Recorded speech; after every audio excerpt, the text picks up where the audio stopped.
Hey y'all, get ready with me as we talk. We're gonna talk. This is really different, but I had this topic on my heart and I said, why not? I've already done my hair, I'm dressed. I'm just gonna do a little bit of makeup, no makeup routine and put on some jewelry. So I feel like this is a nice different setup and routine we can get into.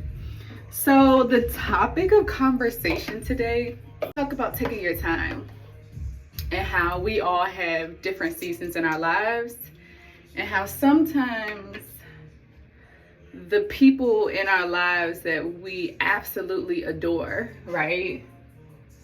And they love us too, they might have a different seasonal clock, biological clock, and setting and progression of time that they sometimes project onto us, right? And this might not be intentional for real, but whether it's friends or your parents, they might, have this vision for you, which, out of respect for them, especially if they're your parents, you want to take into account to a certain extent, right? But when it comes to us as individuals and we deal with soul time, right? And soul characteristics, right? I oftentimes like to reference numerology and astrology, and especially even when we're talking about men and women. We don't really get into that too much in this channel, or we haven't yet, but men and women have different biological clocks, right? So when a woman is on her cycle, she's going to be operating differently. We have our own internal cycles: summer, winter, fall, right? And spring.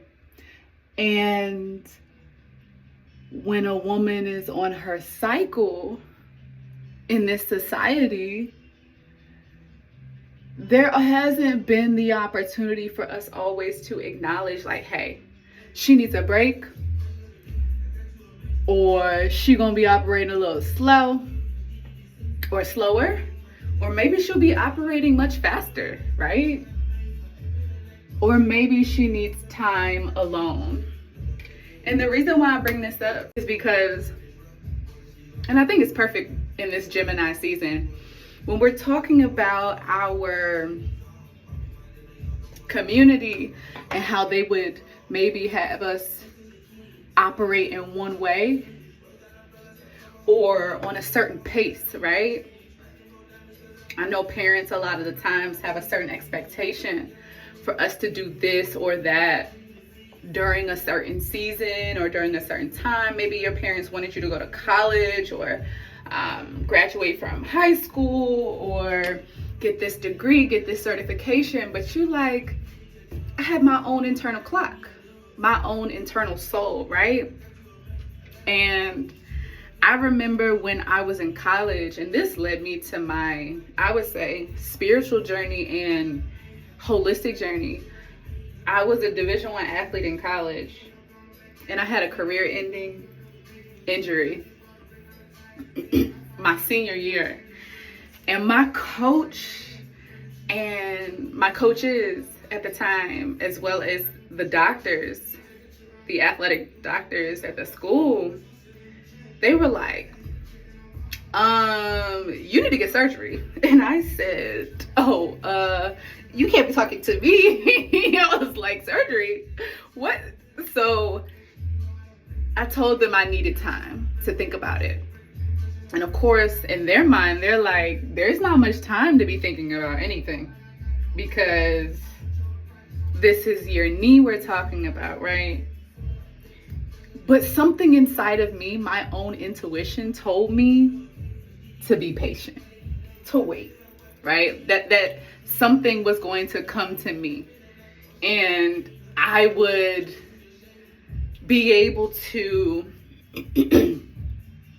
heal and have a cure without having to go the route which I felt was extreme of surgery at the time.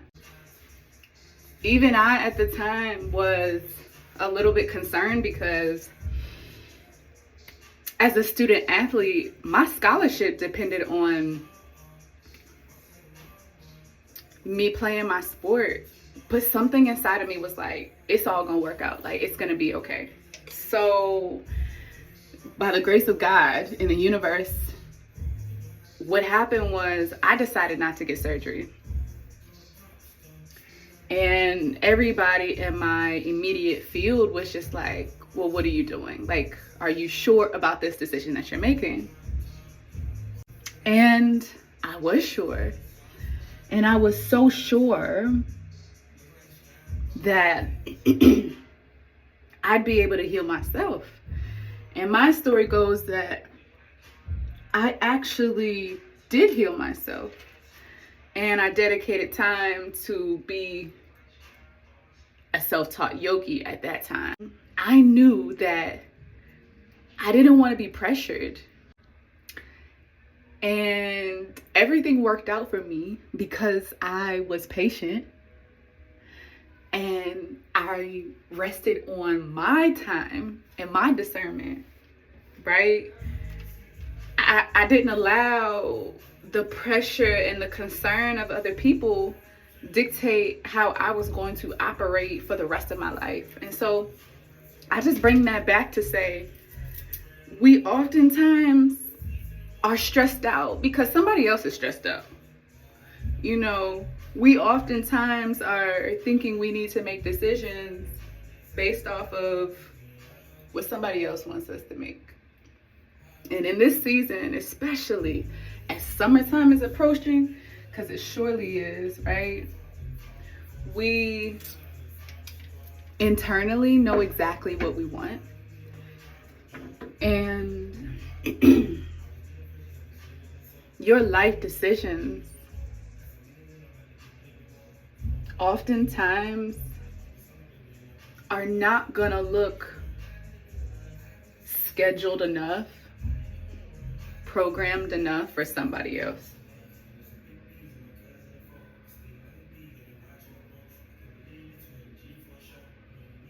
And patience is required for any process, but patience is absolutely required for a process that maybe somebody else can't see yet.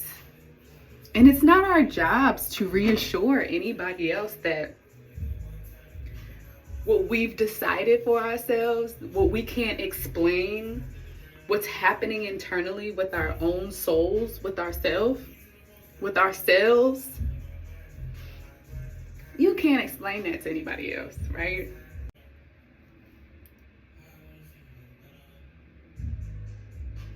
And it always turns out better than we think, I believe, every single time. It always turns out better. And sometimes over explaining or over trying to rationalize your process is a waste of energy.